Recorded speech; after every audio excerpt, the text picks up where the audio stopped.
प्रस्तुत प्राप्तस्थळी प्राप्त प्रसंगी आज कीर्तन रूपी सेवेकरता निवडलेला अभंग साहित्य सोहळ्याच्या खाणीतून शब्द रचनांची निर्मिती करणारे महाराष्ट्र सारस्वताच्या मंडलावर आपल्या तत्वज्ञानाचा कळस ज्या महापुरुषाने चढविला, वेद उपनिषद गीता भागवत यांचं मंथन करून पंचमय गाथेची ज्या महाकवीने निर्मिती केली, भंडारा भामचंद्र गोरडा या डोंगरांवर साधना करणारे देहासकट वैकुंठ गमन करून विश्वातला एक अलौकिक चमत्कार इतिहासाच्या पानावर ज्यांनी सुवर्ण अक्षरात लिहिला, इंद्रायणीच्या काठी देहू नामाच्या सुप्रसिद्ध गावामध्ये बोल्लोबा कणकईच्या वंशामध्ये ज्ञानरत्न जन्माला आलं आणि या सर्वसामान्य माणसांना मोक्षाचा देवयान पंथ ज्यांच्यामुळे खुणा झालाय असे श्रीमंत जगद्गुरु तुकोबराय यांच्या मुखातून निघालेली ही अलौकिक अक्षरं आज कीर्तन रूपी सेवेकरता निवडलेले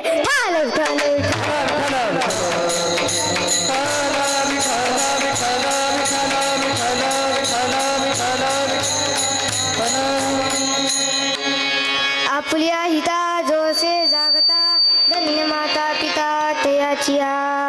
प्रस्तुत अभंगामध्ये श्रीमंत जगद्गुरु तुकोबराय म्हणतात, अहिताकडे जाणारे लोक आत्महिताचा अनुभव घेणारे करावी.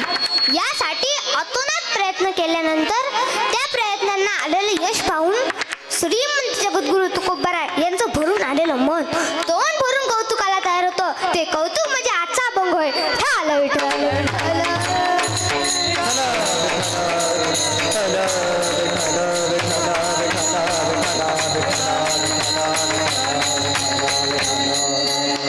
अभंग मंदिराच्या गाभाऱ्यामध्ये प्रवेश करण्या अगोदर परिहाराच्या पायरीला स्पर्श करणे महत्त्वाचं असतं.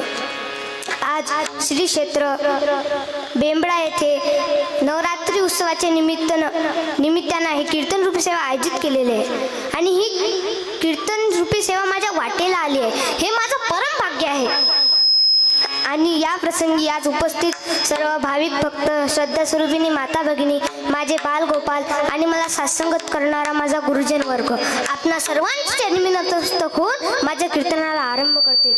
मस्तक हे पायावरी, मस्तक हे पायावरी, मस्तक हे पायावरी, मस्तक हे पायावरी,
सध्या संपूर्ण महाराष्ट्रामध्ये नवदुर्गा उत्सवाची लगबग चाललेली आहे.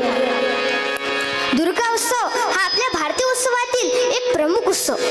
जणू नवरात्री ही दुसरी दिवाळी. स्वच्छता, प्रकाश आणि भक्तीचं हे पर्व मोठ्या आनंदात आपण साजरं करतो. देवीच्या नवरात्री असतात, त्या नवरात्रीमध्ये जो जागरण करतो, जो उपवास करतो व जो शक्तीची उपासना करतो, तोच व्यक्ती जीवनात खऱ्या आनंदाला प्राप्त होतो. मी विश्वासाने सांगते तुम्हाला, तुम्ही जर 9 दिवस दुर्गा मातेच्या आरती करता 2-4 पावलं टाकत येत असाल तर हीच दुर्गा माता हजारो पावलं तुमच्या दारात व तुमच्या मदतीकरिता धावून येते. हे कृपेचं दैवत आहे, हे साम्राज्याचं दैवत आहे, हे समाधानाचं दैवत आहे, हे विवेकाचं दैवत आहे, हे ज्ञानाचं दैवत आहे. खरं तर ही शक्तीची देवता आहे.